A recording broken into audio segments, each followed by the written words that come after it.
going to have my presentation. Please be reminded, okay, that we are recording this virtual meeting.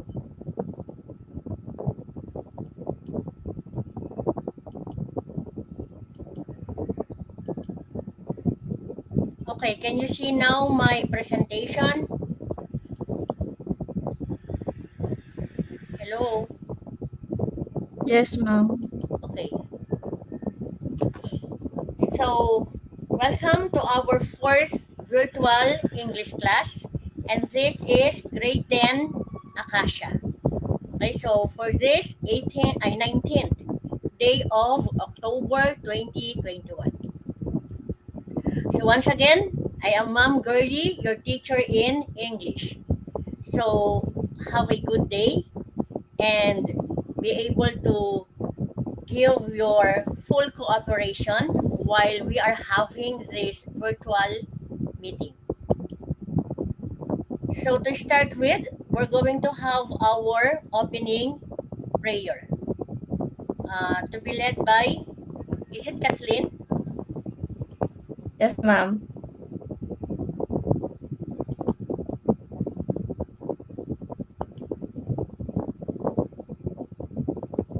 Okay, Kathleen, you may. In the name of the Father, the Wait, Son, wait, Holy wait. Spirit. Okay, let us all put ourselves in the presence of our Lord. Okay, now, sige, you may start.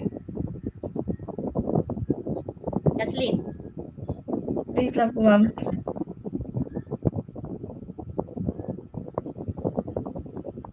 Sige, you may start now with in the name of, before I play this. Are you ready, Kathleen? Yes, ma'am. Okay.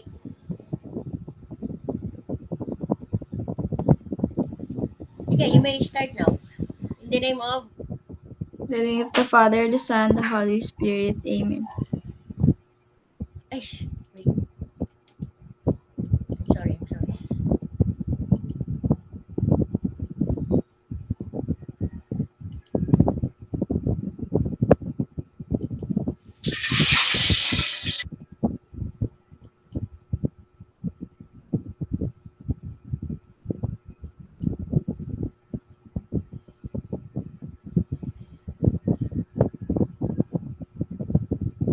Lord God, thank you so much for giving us another day to study and prepare for God's good life in the future. Thank you for giving us the chance to continue learning amidst the pandemic, which caused a lot of change in our lives. Bless our parents who work hard to support us. Bless our teachers who are doing their best to inspire and guide us, especially in these trying times. Bless our country and the people who continue fighting to stop the pandemic.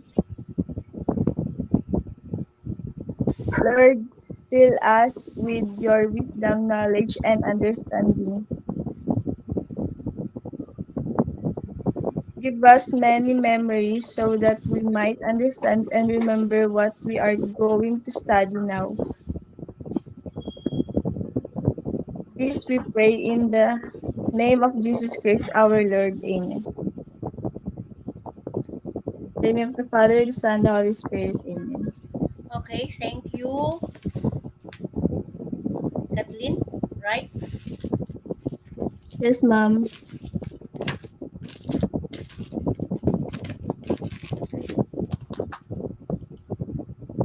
Okay, before we start, let us have first the checking of the attendance.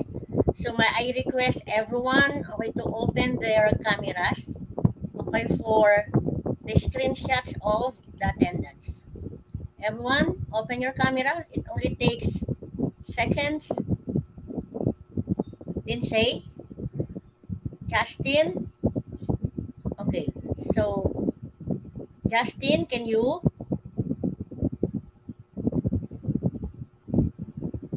Lindsay, show your face. Maybe you can. Ayan. Okay, I can see you now.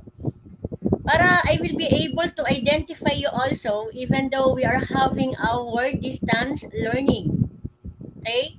So this is the only time, okay, that I could see your faces. So we have Lindsay, and then Denver, Kathleen, okay, Carl, Zenny Rose, and Shane. Justin Lloyd, can you open your camera if you don't mind? Justin, can you hear me? Or maybe Justin couldn't hear us. Ay, wait lang. Okay, wait lang. O, yan. Thank you, Justin.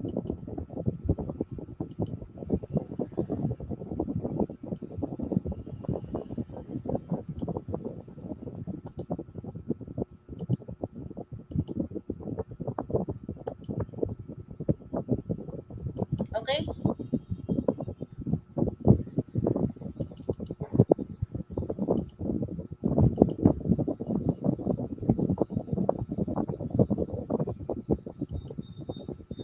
Okay, now can you see again my presentation,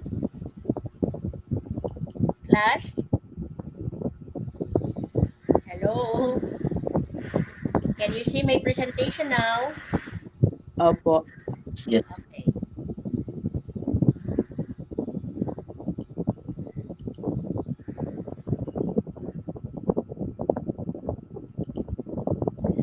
Okay, so for today's agenda, as usual, we have the e-kumustahan, the previous learning task, and then the next learning task with the lectures and notes, sample format, and some reminders. So, how's your day? Anyone? Ma'am, ayos lang pa. Ayos lang? Okay.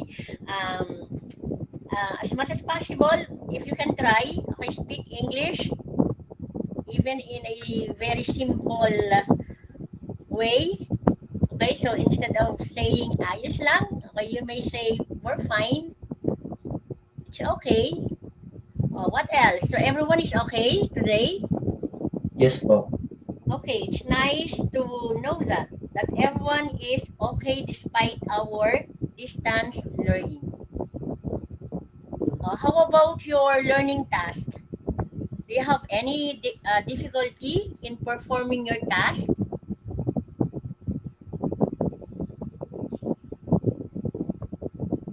Did you encounter any difficulty in performing your task? Ma'am, no problem po. Okay, no problem. Okay, I'm happy to hear that. Okay, so since we were able to talk about the learning task, are you done with the learning task of week 5 of your module? Were you able to finish them? Ready done, ma'am. Already po. Already done. How about the reflection? Are you also done with the reflection? Yes, ma'am. Not po. Okay, so for those, at least you're honest, right? But for those who haven't accomplished, okay, all the tasks for week 5 of your module, so make it sure that you are going to complete them, okay, before the next schedule of our distribution and retrieval of your outputs. Okay, for this week, so we are already on the 6th week of the first quarter. Okay, the lesson will be about evaluating and making judgments. And for the objectives, so you have to identify the common indicators in evaluating a text, assess the similarities and differences of varied texts,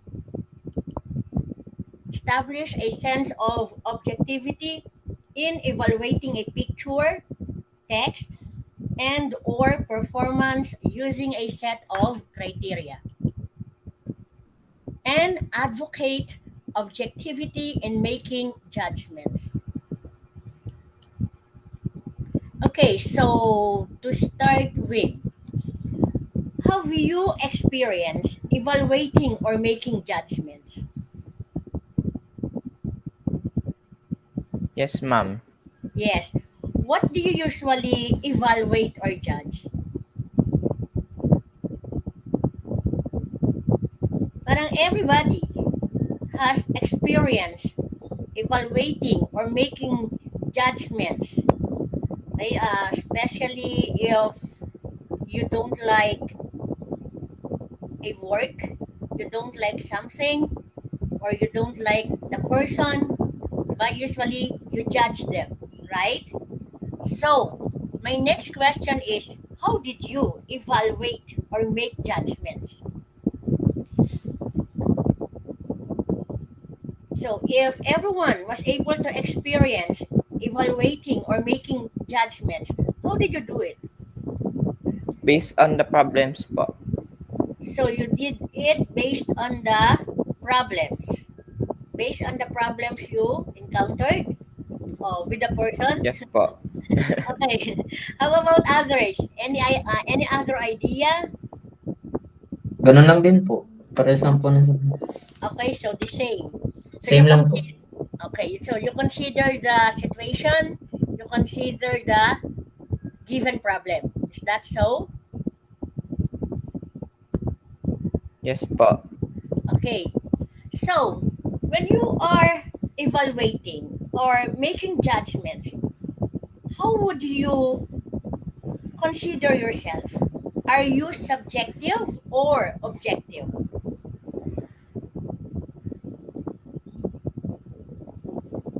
Yeah, you just choose. Are you subjective or objective?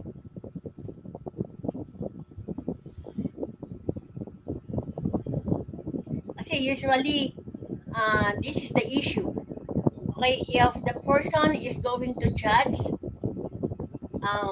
subjectively, right? Okay, so how about you? Are you subjective or objective in evaluating? Subjective po, ma'am. Subjective. Okay, how about others? So if let us say you will be invited to judge, to be one of the judges during the contest.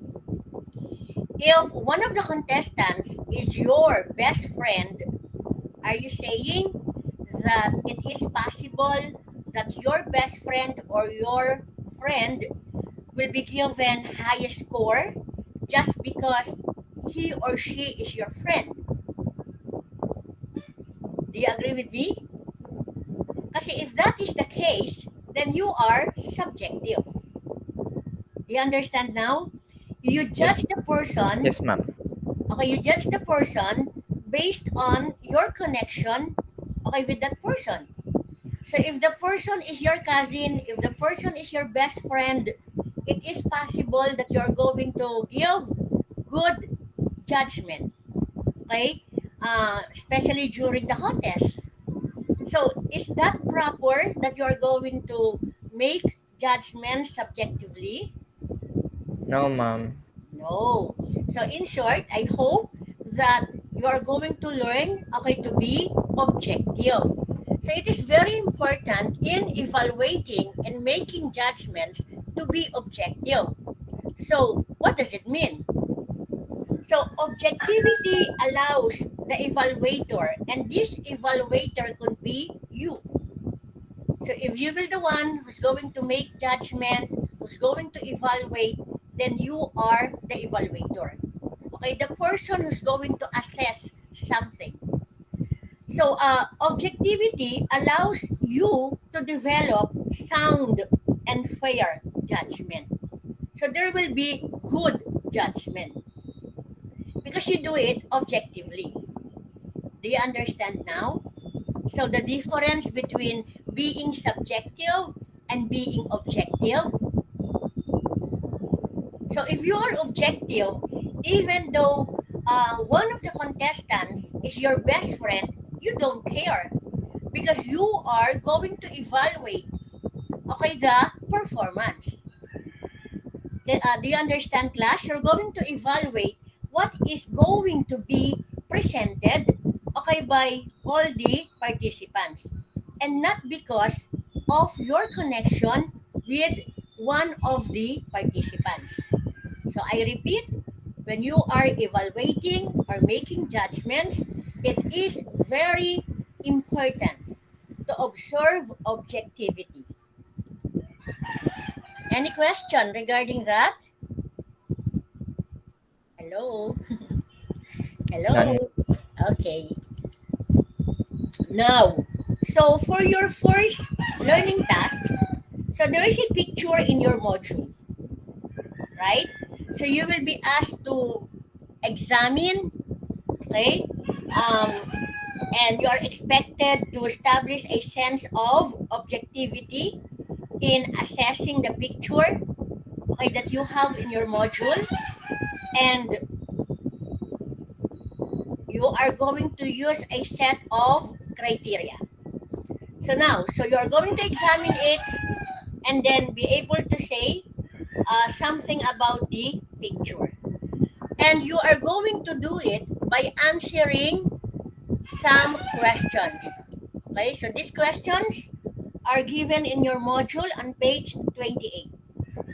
Okay, so as simple as that. There are 5 questions to be answered. So examine the picture for you to know the specific features of painting that are manifested. So be able to observe, be able to look at the picture again for you to know, okay, the painter's inspiration in that masterpiece. Okay, by looking at the face, so you will be able to know the message that the painter would like to portray.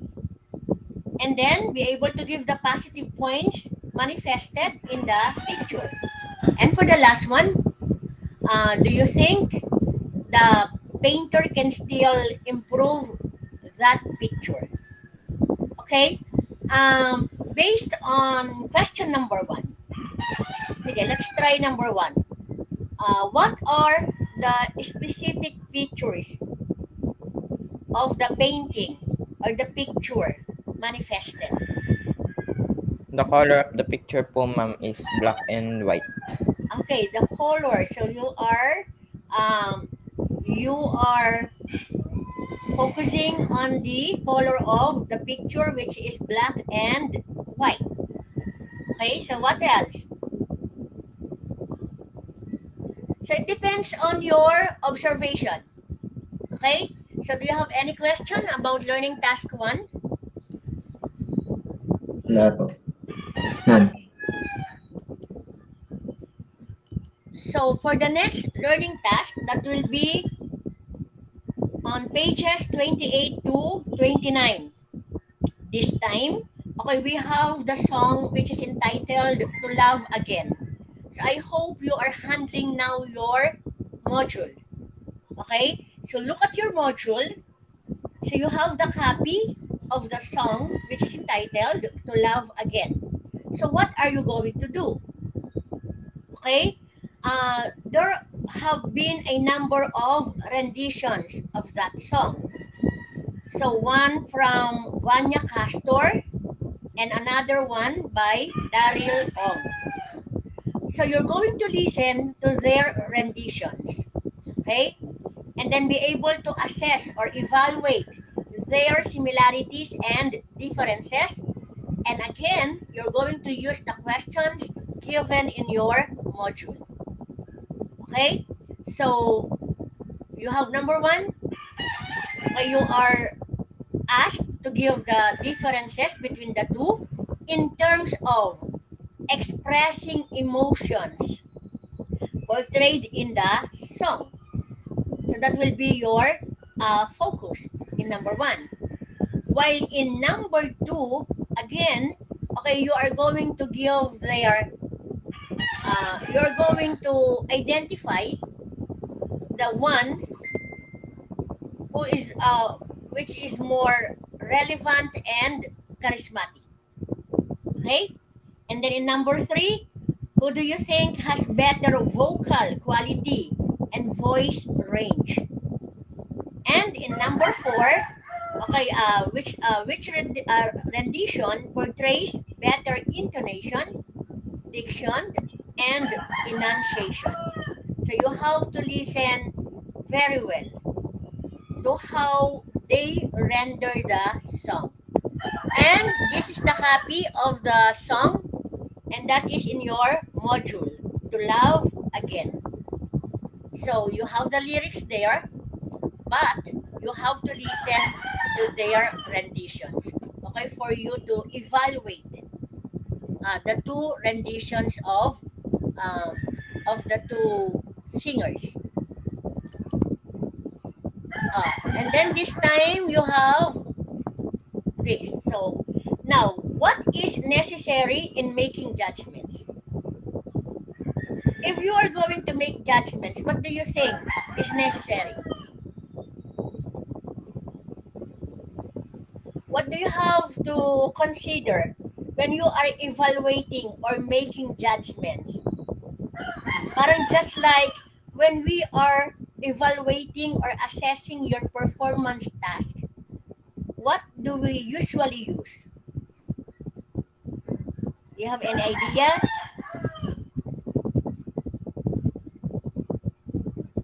Beginning in letter C.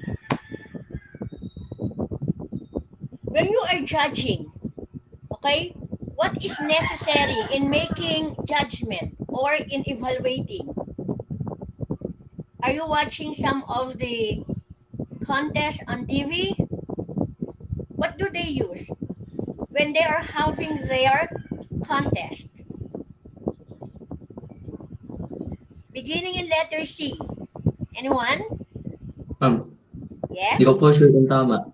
Okay, it's okay. At Pero least you're sorry, planning po. planning. Yes. Criteria po. Okay. Planning begins in letter P. I said the word begins in letter C. But at least you have- Criteria po. Okay, very good. That is criteria. Okay? So, sorry. I'm sorry, wait lang.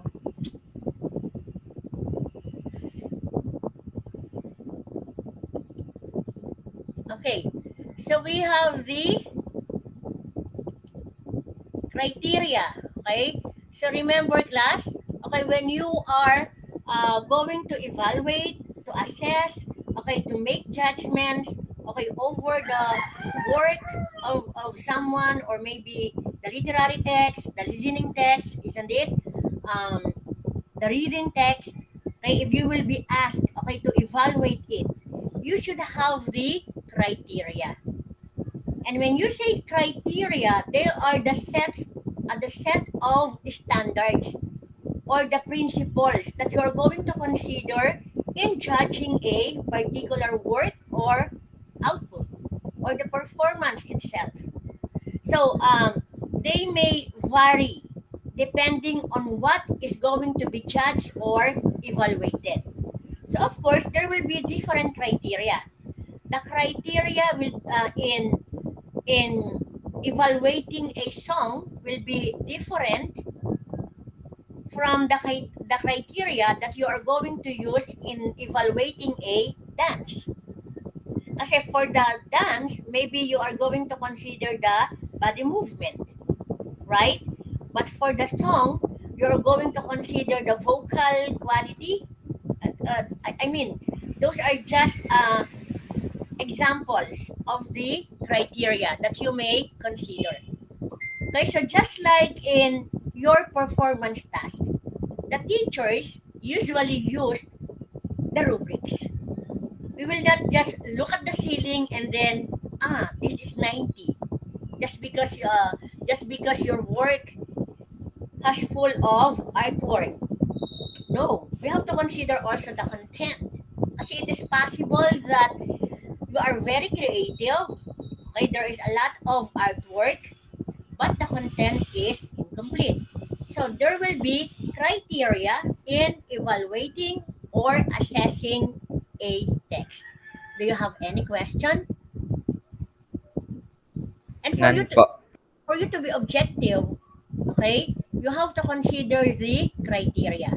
Okay, thank you for that. Now, and of course, we have the most common indicators in evaluating a text. Although there are other, indicators that you may use. But these are just some of the most common indicators in evaluating a text. So number one is content.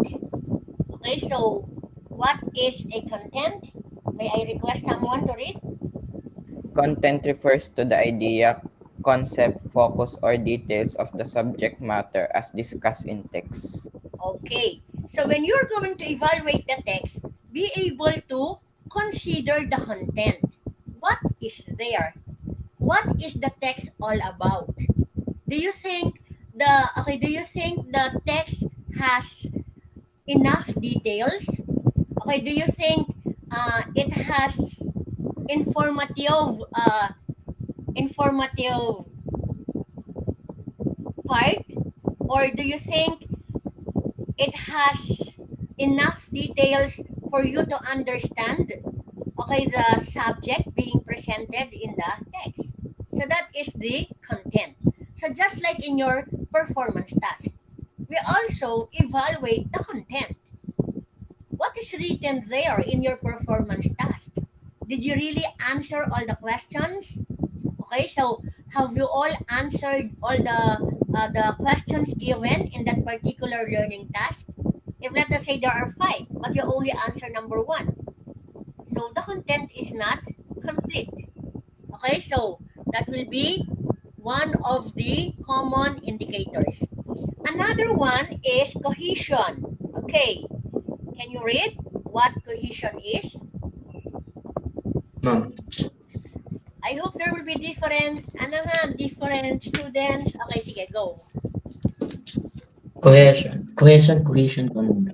Refers to the connection and organization of word, phrases, ideas, and concepts presented in the text. Okay, so the cohesion is connected to coherence, isn't it? So for you to have a smooth flow of the ideas, so there should be proper connection, a proper organization of the ideas presented in the text. Okay, so do you have any question about that? So there will be sequential order of the ideas. Okay, every idea that you're going to present should be connected and should be well organized. Okay, so you may evaluate the text by considering the cohesion.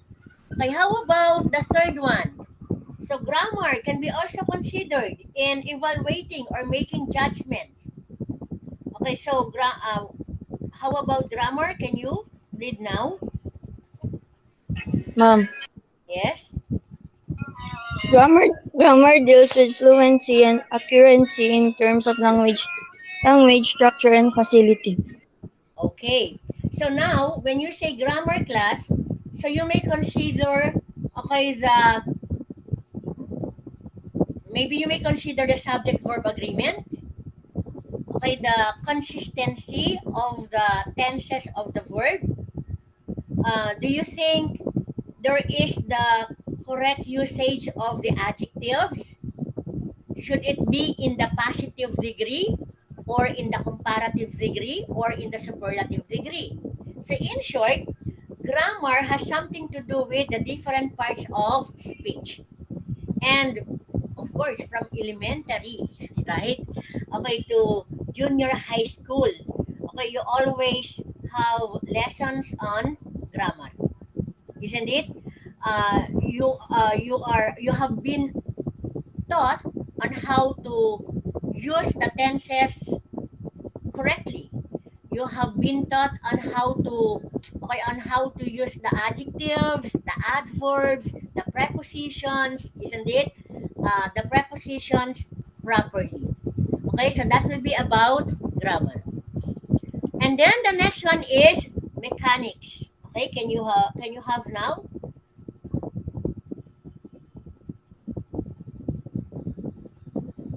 Anyone from the class? Hello? Hello? Are you with me? Ma'am, Okay. mechanics refer to the accuracy of pronunciation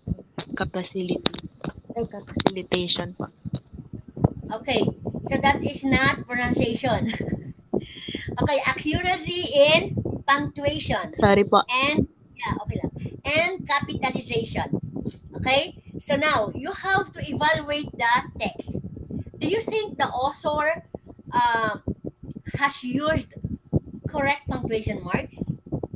Do you think the author has observed proper capitalization? Okay, and I know, okay, you have lessons on punctuations and capitalization, isn't it? Okay, so which punctuation mark should be used if you are asking a question? Ma'am, question mark po. Yes, it should be a question mark. And then if you are declaring a statement, okay, what should be the correct punctuation? Period po. Okay, that should be period. If you are going to combine two sentences, okay, both independent sentences, okay, so what would be the correct punctuation mark? Yung without the use of any signal, parang you are going to connect two independent sentences. So I repeat, without using a transition signal. So what do you think would be the correct punctuation mark? If I would say you are, let us say, you are now attending our virtual meeting.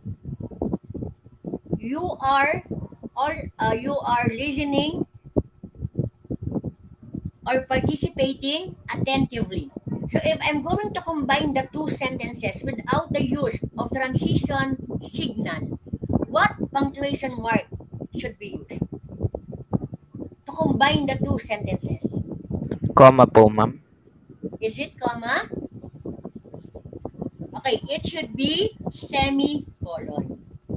Okay, comma will be used if you're going to use a transition signal end. You understand? So you are attending the virtual meeting, comma, and you are participating attentively. Okay, but if there is no signal to be used, so you are attending the virtual meeting, colon, you are participating attentively.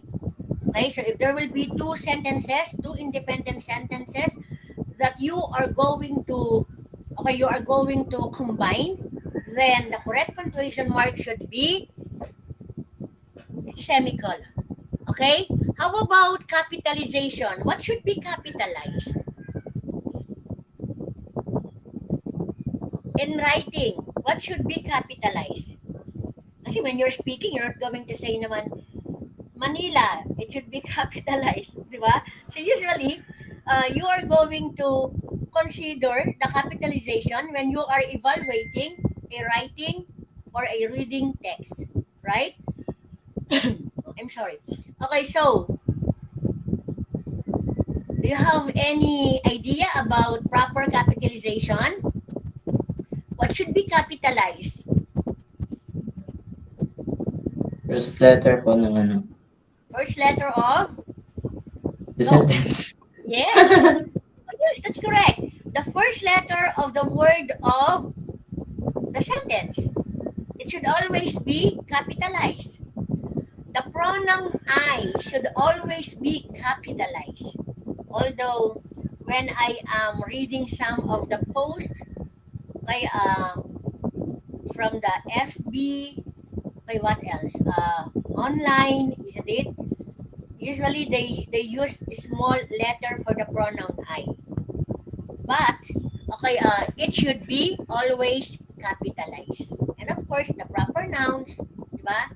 Just like they should not be capitalized. But if you have Sunday, Monday, Tuesday, so they should be capitalized. So you just have to review, okay, some common nouns which should not be capitalized, and then the proper nouns, which should be capitalized. Okay, another common indicator is the word choice. Okay, can you read now?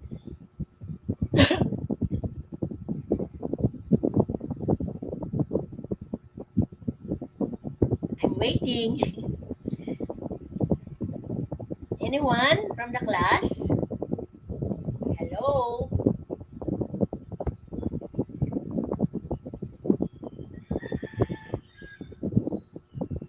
Are you still there? Are you still Yes. there? Okay. Yes. How about the word choice? Deals with appropriateness of words, especially in terms of depth and level of formality. Okay. So now, you are also evaluating if the words used by the author are appropriate. Do you think they are the right words to be used? Example, when you are going to consider the listening text, okay, and that is the speech delivered by our own President Duterte. How would you evaluate, okay, his delivery of his speech? If you are going to consider the word choice, yeah, how would you evaluate? How would you make judgment over the words chosen by our president every time he delivers his speech? Do you think they are all appropriate?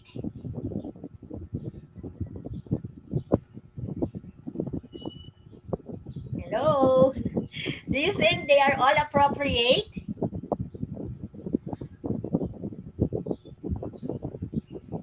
Aba.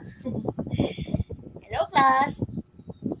You just answer me. Do you think the words used by our president every time he delivered his speech are appropriate? Are the right words to be used? Considering that he was speaking to the public, to the Filipino people. Yes, ma'am. So you are agreeing, okay, that he's using appropriate word with the use of, let us say, I couldn't say it. Okay, this is just an example. Like the word gago, stupid, PI, PIM. Okay, so do you think they are appropriate? No po pala, No, ma'am. No po. no. So as the president of the country, he should be very careful, okay, with uttering foul words. Because there are a lot of people who are listening to him. Okay, so that will be about the word choice. So it's up to you on how you are going to evaluate, okay, the word choice used by the author. And the last one is the tone. Okay, so tone refers to what? Anyone? Tone refers to the emotion or feelings attached as expressed by the text. Okay. So, you may evaluate the text, okay, by considering the emotion, okay, the feeling being expressed, okay, by the author. Is that clear? So, based on, let us say, based on the picture, okay, that you have just seen, what do you think is the emotion expressed there? Is there happiness? Is there sadness? Okay, so again, okay, we have, okay, the most common indicators in evaluating a text. So we have the content, cohesion, grammar, mechanics, word choice, and tone. So, have you fully understood those common indicators in evaluating a text?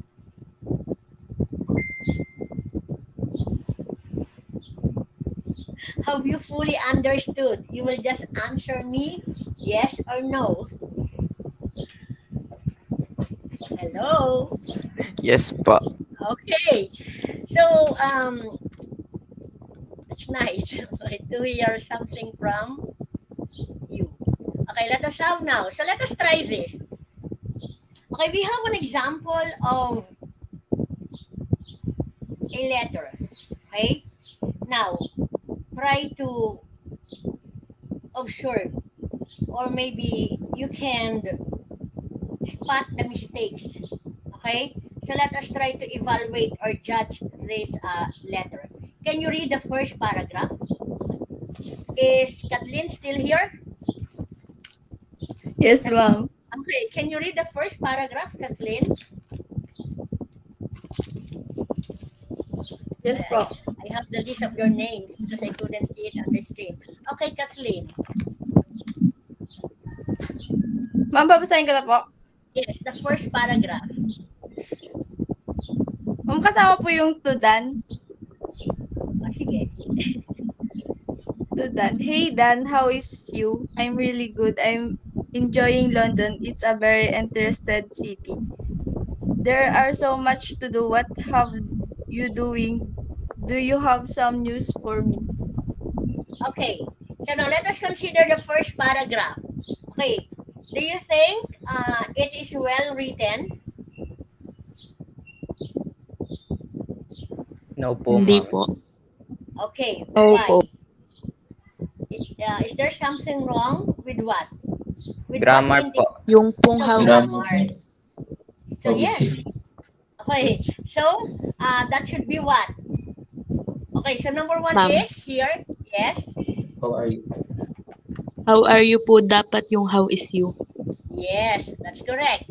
Kasi when you use the pronoun you, the verb should always be in the plural form. And here we have is. It should be are. Very good. What else? Punctuation mark po. Is there something wrong with the punctuation mark? Sige. So, which punctuation mark? This one. See? Do you see this? Okay, the comma. Kasi I'm really good. That is one sentence. Another sentence. I enjoying London. So if you're going to combine the two, the correct punctuation mark should be what? What did I say a while ago? Semi-comma po. Semicolon po. Okay, semicolon. Okay, now, another mistake. Is there something wrong with this? I enjoying What have London. you doing po? Yung grammar po. Where is it? No, this one muna. Yung I enjoying London. Is there something wrong with this? Is Yes po, something ma'am. missing? Yes, and that is M po, I'm wrong. I'm Yes. enjoying. so I am enjoying London. So that should be. So that is another correction. How about the next sentence? It is a very interested city. What's wrong with this? Yung interested po. Okay, so the choice of word. Can you follow? This is not the appropriate word to be used. So if you are going to modify the noun city, what should be the appropriate Interesting word? po. Very good. So it should be, it is a very interesting city. How about here? If you have the phrase so much, so do you think R is correct?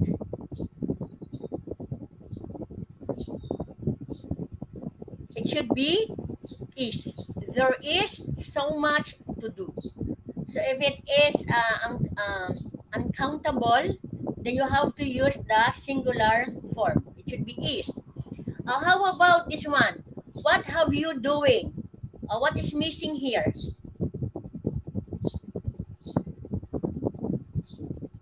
Bin po.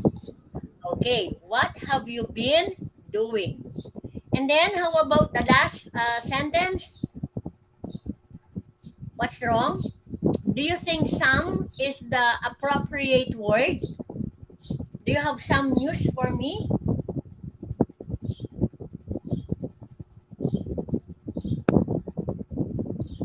Which do you think is the most appropriate one? A po. Instead of, do you have a news for me? Or do you have, it could be, or do you have any news for me? That's another one, okay? How about the second paragraph? Okay, can you read the second paragraph? Is Lindsay still here? Yes po. Okay, Lindsay, can you read the second paragraph? I had a great weekend. At Friday, I went Oxford Street and shopping with my friend. On Saturday, I went to Liverpool Street. There's school market there. I buy some clothes. I had rest on Sunday and I was tired. Okay, so now, so if we are going to evaluate again this text, okay, how are you going to evaluate it? Okay, what have you noticed? What have you noticed in paragraph 2? Yung at Friday po. At Friday. So, there's something wrong with grammar, isn't it? Kasi at is the preposition. If you have Friday, what should be the correct preposition? Last Friday po. Last Friday, or you may, I had a great weekend. Last Friday. But if you're going to consider the preposition, sige, last Friday could be correct. It is possible. But if you will be asked to use a preposition, so it has something to do with grammar, isn't it? If you have the day, what should be the correct preposition? Is it at? Do you say at Monday, at Sunday, at Saturday? Do you say that? So what should be the correct preposition? In po. In? Let us say On po. Okay, very good. So if you have the day, the correct preposition should be on. On Monday, on Tuesday, on Wednesday, and so forth. Right? Okay, so remember that. Okay, for the day, the correct preposition before it should be on. Okay, what else? What have you noticed about this?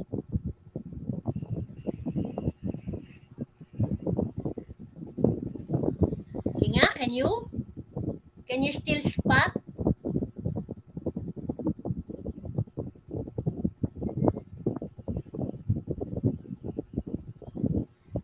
So here again, we have, okay, two sentences. I had a great weekend, semicolon. At Friday, I went to Oxford Street and did something with my friends. So there, there should be a semicolon, not a comma, because you are combining two independent clauses. Is that clear? And then you have, how about this one? What's wrong with this? Liverpool Street. Is there something wrong with this? Hello? Is there Ma'am, some- hindi po naka-capital yung S. Okay, so you may evaluate what's that? The mechanics. Diba? The mechanics has something to do with the punctuation and capitalization. If street will be used alone, it should not be capitalized. But since it is a Liverpool Street, parang just like this one, Oxford Street. Diba? You capitalize it because it is part of the place. So the same with Liverpool Street. Okay? So, what else? Oh, this one again. Another mechanics. Okay, the comma. It should be semicolon. How about this one? I buyed some clothes. So what should be evaluated there? Yung by po. Okay, so we have what indicator are we going to consider? Among the 6 indicators that we have just discussed. Okay, which indicator should be considered in that sentence? Is it content? Is it cohesion? Okay, is it grammar, mechanics? What else? Is it tone? Did I forget something? Okay, which one? Which indicator should be considered here? Do you think it is right to say bide? Is this the correct past form of the verb? Bide. Is this the correct past form? No po. Oh, Hindi it po. should be what? Bot po. Okay, it should be bought. We don't have such word. We don't have the word bide. Is that clear? So it should be bought. That is the past form of the verb buy. Okay, I had a rest on Sunday. I was so tired. Should we say with this? It should be semicolon, combining two independent clauses. Okay, so from paragraph 1 to paragraph 2, okay, so if you notice, we have evaluated the text based on the mechanics, based on the choice of word, and based on grammar. Okay, let us have the last one. Okay, can you read now the last part? This one, the third and the fourth paragraph.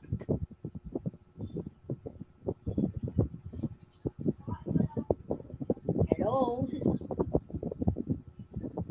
Hello, class. Is Justin still here?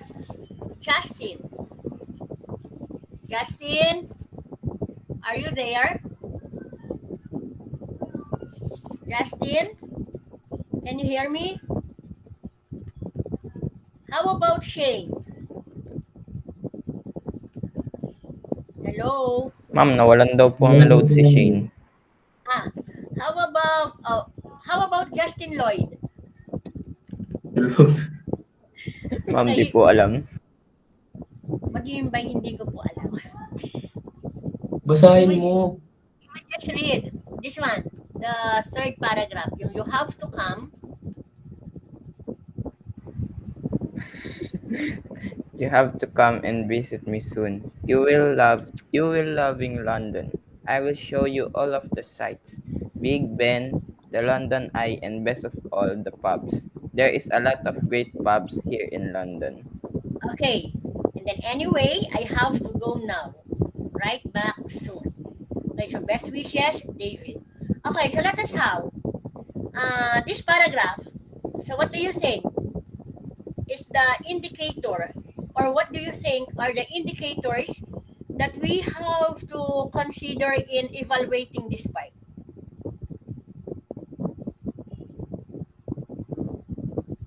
Do you agree that we may consider the mechanics? Just answer me, yes or no? Do you agree that we may consider the mechanics in evaluating this? No po. Yes. Look at this. You have to come and visit me soon. 1, independent clause. You will loving London. Another independent clause. So there are 2 independent clauses being combined, and the author used comma instead of semicolon. So remember, if you're going to combine 2 independent clauses, semicolon should be the correct punctuation mark. Okay, so that will be, okay, you may consider the mechanics. How about you will loving London? Okay, what indicator should we consider there? When you use will, what should be the correct word? Is it loving? Love po. Okay, love. So With ED po. it should be the With simple ED po ba? form. Again. No ed, love. Okay, so it Ah. should be the simple form of the verb, L-O-V-E, will, love. Because will or shall plus the simple form of the verb. So it has something to do with grammar. Okay, what else? I will show you all the sites. Okay, so here, what do you think? I will show you all the sites. Okay, the comma should be deleted. I will show you all the sites and then, that's correct. Okay, Big Ben, the London, so the enumeration of the sites, and best of all, the pubs. Okay, how about here? There is a lot of great pubs here in London. Now here, we have countable nouns. So is it right to use is? Hindi po. No po. It should be. Are po.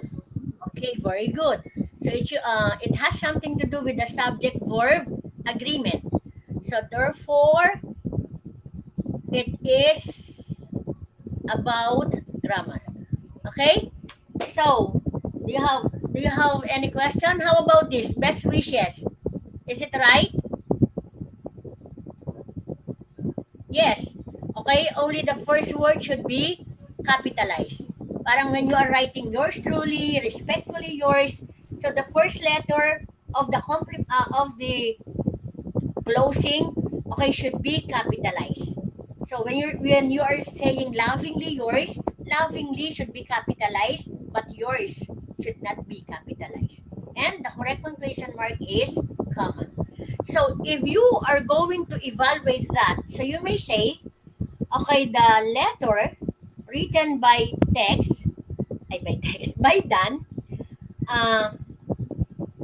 has a problem on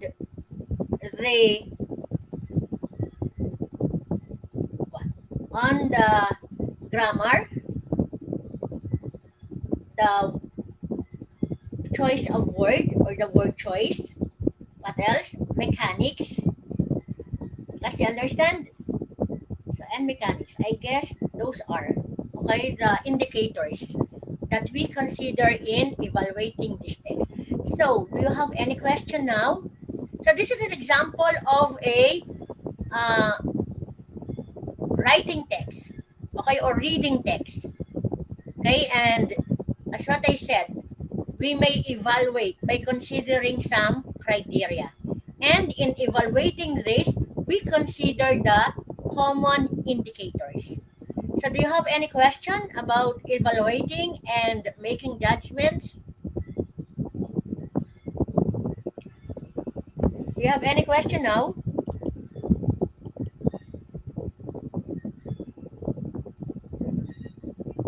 Hello? Do you have any questions? Wala po. None po. Okay, so it only means, okay, that you have fully understood everything. So let us check your understanding.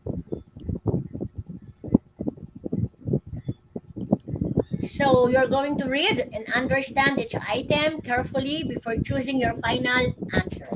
So identify whether each statement is true or false. Okay? So let us begin with, ay, sorry, wait lang.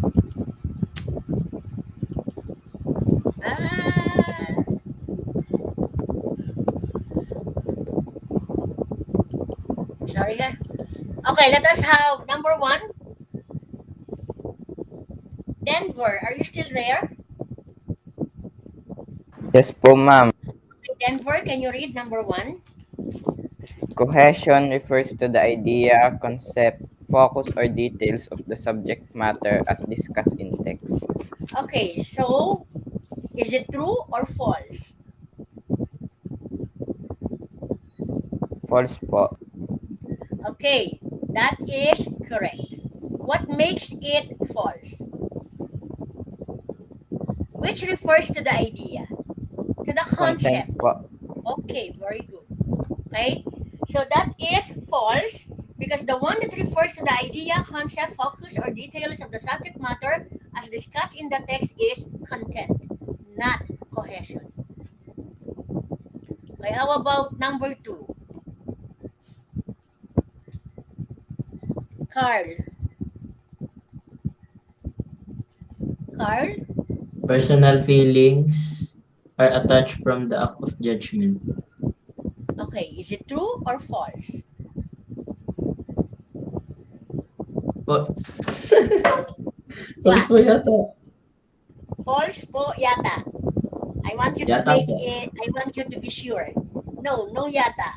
Just choose true or false. Don't worry. Again, be able to False po, ma'am. finalize false. And that is correct, right? Diba we should not consider or we should not attach our personal feelings when we are going to evaluate or make judgment. Is that clear? So personal feelings should be detached, not attached. Okay, so that is false. Okay? So how about number 3? Ah! Kakainis. I'm sorry.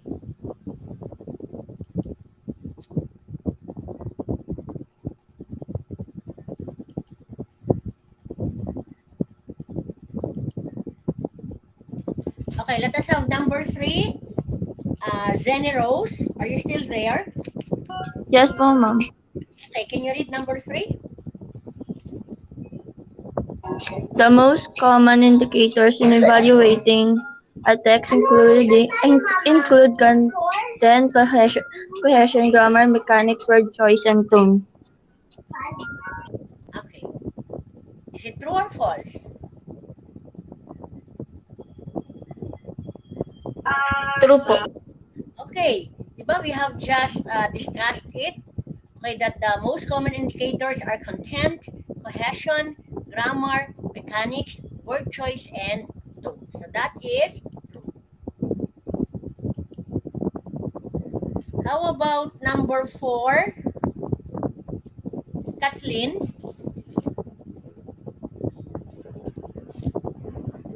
Kathleen, can you hear me? Yes, ma'am. In evaluating and making judgment, being objective means being unfair. Is it true or false?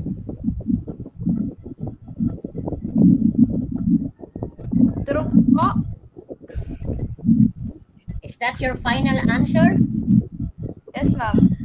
Yes? Would you like to ask help? Ma'am, false. Okay. So, why is it false? Because of the word unfair. Diba when you are objective, you are fair. Can you follow? So that's why it is false. So when you are going to evaluate or make judgments, always remember that you have to be objective. And you are objective if you have sound judgment, if you have fair judgment. Last, they understand? So that is being objective. Okay, how about the next one, number 5? Who was not asked to recite yet? Lindsay. Lindsay is not here? Nandito po. Okay, Lindsay. Mechanics refer to accuracy in function and capitalization. True po. Okay, so accuracy in punctuations. So that is true. Very good. Okay, how about number 6? So Denver again, number 6. Word choice deals with the appropriateness of words, especially in terms of depth and level of formality. Okay, is it true or false? True po. Okay, that is, you just have to consider the keywords, appropriateness of words. Okay, so that is true. How about number 7, Shane?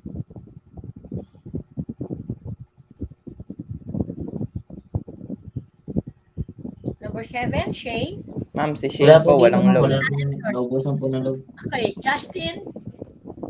I'm sorry for Shane. Okay, Justin? Ma'am, parang wala rin. Why? No load also? Okay, how about Zenny Rose, number 7? Grammar deals with fluency and accuracy in terms of language structure. Is it true or false? True po. Amazing. Okay, that is true. Okay, how about number 8, Carl? Tone refers to the emotion or feelings attached by expressed by text. True po. Okay, that's great. It's true. How about number 9, Kathleen?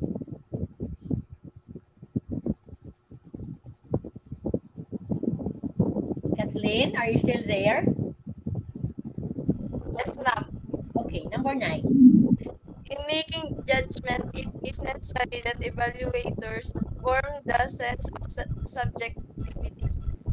Okay, so is it true or false?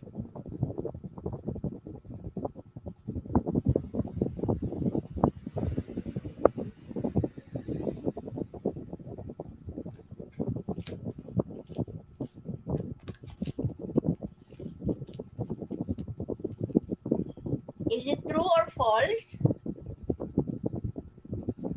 Ma'am, false po. Okay, false. Okay, that is correct. Okay, what makes the sentence false? The word subjectivity.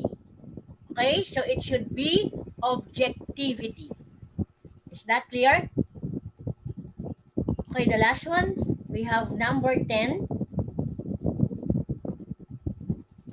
Number 10, any volunteer? Cohesion refers to the connection and organization of words, phrases, ideas, and concepts presented in the text. True po. Okay, very good. That is true. Okay, so now, do you have any question regarding the lesson on evaluating and making judgments? Is everything clear? Hello, you may just answer me Yes by po. saying, okay. Yes po. Do I have to remind you? Okay, every time I ask a question, you may answer me in simple reply. Okay, you may say, yes, ma'am. Okay, so I'm happy that everything is understood. So let us now proceed to your next learning task.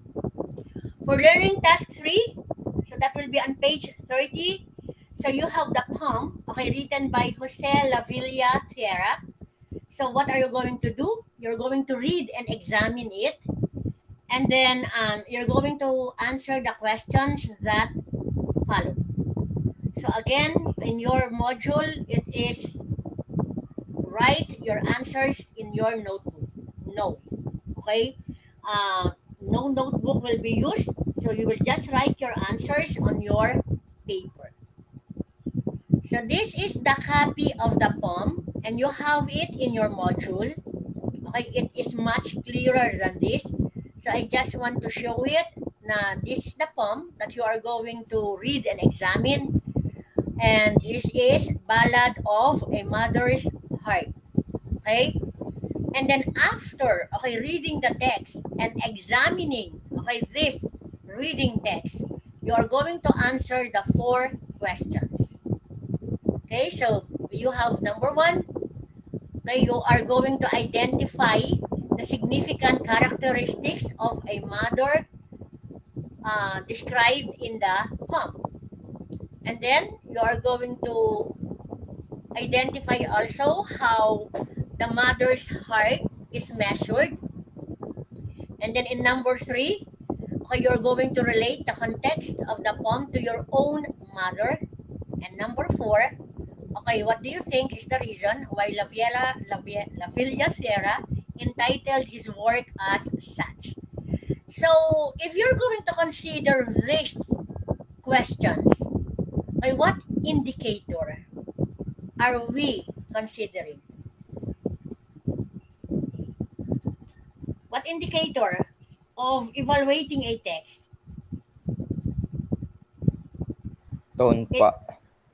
Yes, it could be the tone. Kasi imagine in number 3, you're going to relate the context of the poem to your own mom. So you may consider the tone, right? What else aside from the tone? If you are going to identify the significant characteristics of a mother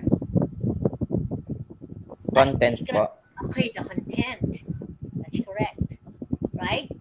Okay, now, do you think you may consider also the grammar and the mechanics? Yes or no? When you're going to evaluate a poem? Okay, no. Kasi Yes. the author has what we call poetic license.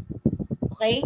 So maybe just to achieve something, okay, it depends on the kind of the lyric poetry. So they may not consider the mechanics, or they may not consider the correct usage of the punctuation mark. And then of course, sometimes they don't consider also the correct grammar, because maybe they are after something. That's why they are really making it that way. Okay? So that will be for this learning task. You will just answer the 4 questions. And for learning task 4, page 30, so you are going to another way of evaluating the poem. So the same poem will be used, and that is Ballad of a Mother's Heart. So this time, you're going to use the criteria. So you're going to have this. So what can you say about the content? If you're going to evaluate the cohesion, what can you say about it? How would you evaluate the grammar, the mechanics, the word choice, and the tone? So this can be answered in a phrase or in a sentence. So it depends on your preference. If let us say content, what can you say about the content? So you may answer it in 2 words. But if you prefer to use sentence, so there's no problem. It depends on your own preference, whether you're going to answer this in words, in sentences, or in phrases. Okay, any question about this part? Again, I'm waiting. Any question about this learning task? None po. None po. Thank None. you. Okay, so we have now the next learning task. Learning task 5, page 31. So this time, you're going to use the speech of Nelson Mandela. And then, as usual, you're going to answer the given questions in your module. So you have to write them on your paper. So this will be the copy on fighting poverty. Plus, this is only a short text. And I hope everyone is going to love reading that. That is a nice speech. And that is only short. Plus, do you understand? Okay, so please do love reading. So I am expecting that you are going to read this, and then after reading that, you are going to answer these 6 questions. Now, question number 1. Okay, what indicator is being considered? If you are asked to identify the 3 major problems presented in the speech, what indicator? Content po. Okay, content. Okay, how about this one?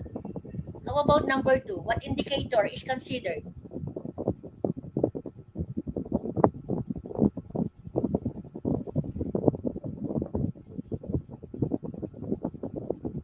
It could be what? Content and tone, right? So you have 6 questions. So you will just answer them after reading the speech of Nelson Mandela. Do you have any question about this task? None po. This is already learning task 5, right? So for this week, you only have 5 learning tasks. So learning task 1, 2, 3, 4, and 5. 5. And then after performing those tasks, you're going to have your assessment. So the link will be given later on in our group chat. So I will send the link of our third written summative assessment of quarter 1 for this school year. So I would like you to be very careful in ticking the correct answer. Okay? So you're going to read and understand each item carefully before choosing your final answer. Kasi it is possible that at first look, the sentence is true. But I change a word or I change a phrase to make it false. So just like the examples of the sentences that we had in our exercises, right? If you notice, I change a word to make it false. So before ticking the circle of your answer, make it sure that you have understood the statement. Okay, so tick the circle of the correct answer. So you are not going to type anything. Of course, your name, your section, right? But no, even in the sections, you're going to tick it only. And for the name class, please, you're going to write name first, your surname or your family name. I already have an example there, but sometimes students are not following it. It would help us to easily harvest the results if you're going to have first your family name. Last, do you understand? Hello? Yes po. Okay, so this is the link. But as what I said, I'm going to send it to our group chat. But if you would like to, okay, that is the short URL of our link. So if you would like to take a picture or to screenshot, you may do so. So I will give it this day because this is our summative assessment for week 6. And we are already on the 6th week of the module. And for your performance task, may I request someone to read? Choose one of the movies or short stories that you have enjoyed reading. Evaluate and make judgments about it based on its content, cohesion, grammar, mechanics, word choice, and tone. You may present your evaluation judgments in a non-linear text or in a 3-paragraph form. Be guided by the rubrics below on how to assess your performance. Okay, I will present to you the rubrics later on. Okay, so we have novels, right? Okay, so that you enjoyed reading. So you may consider the novels, the stories that you read already when you were still maybe in grade 7, grade 8, grade 9, or maybe you have your favorite novel that you enjoyed reading. You may consider that. Okay? And then you're going to evaluate and make judgment. So you have to consider those indicators that we have just discussed. Okay, the content, the cohesion, grammar, mechanics, word choice, and tone. You have the option on how you are going to perform that task. You may present your task in a non-linear text. So, meaning you may use graphic organizer. So, it depends on your choice. Or, you're going to give your judgment, your evaluation, okay, of that novel or that story that you have chosen in a 3-paragraph form. So, you have the first paragraph, second, third. Parang just like the letter that I presented a while ago. So if you notice, okay, you have the paragraphs. So again, you have the choice whether you are going to present your output using non-linear text or using an essay with 3 paragraphs. Do you have any question about that performance task? Do you understand? Okay na. Okay, do you understand now our performance task? Does everybody Okay, thank you. So this will be the rubrics. Please be serious in performing your task because this is 45 points. The highest score is 5. Okay? So if you will get 5 in all the criteria, then you are going to get 45 points because we have 9 criteria: content, cohesion, grammar, mechanics, word choice, tone, creativity, neatness, promptness. So if you will get 5 in each criterion, so 9 times 5 is 45. Do you understand? So I would like you to aim with the 5 points in each criterion. Okay, so this already understood. So as what I said, you don't just look at the ceiling and then just give you 45 for your performance task. We have the criteria to evaluate and to make judgment, okay, in your output. Okay, so here, creativity. So do you have any question about this? Are you already familiar with this, creativity? So if you have your artwork, it is not just answering or having the output, having the essay, or having the 3 paragraphs, but you have the artwork, okay, on your paper. So that is being creative. Is your work neat? Are there erasures? Is it neatly done? And then how about promptness? If you're going to submit it during the schedule of the DNR, and for those who are online delivery, if you will be able to submit it on the same day of the distribution and the retrieval of the outputs or the learning materials, so you will get 5. But if you're going to submit it the next day, so you will get 4 for the promptness. 2 days, after 2 days, that will be impressive, 3 points. But it will be after 4 days, convincing, but more than 4 days, beginning. So if you really want to get 45 over 45, be able to target 5 points in each criterion. Any question? None po. Okay. See, this will be the sample format. So if you notice, I have already the beginning part. Okay, you don't have to think of how am I going to answer this question. Okay, you already have the beginning part in your sample format. You will just continue it. Okay, so look at this. Number 1, but the question is about the specific features of painting or picture. So you will just say the specific features of painting, picture manifested are. Be able to write. Just complete them. So this is learning task 1, learning task 2, learning task 3. Kasi we have the questions and then I already gave you the introductory part for you to answer those questions.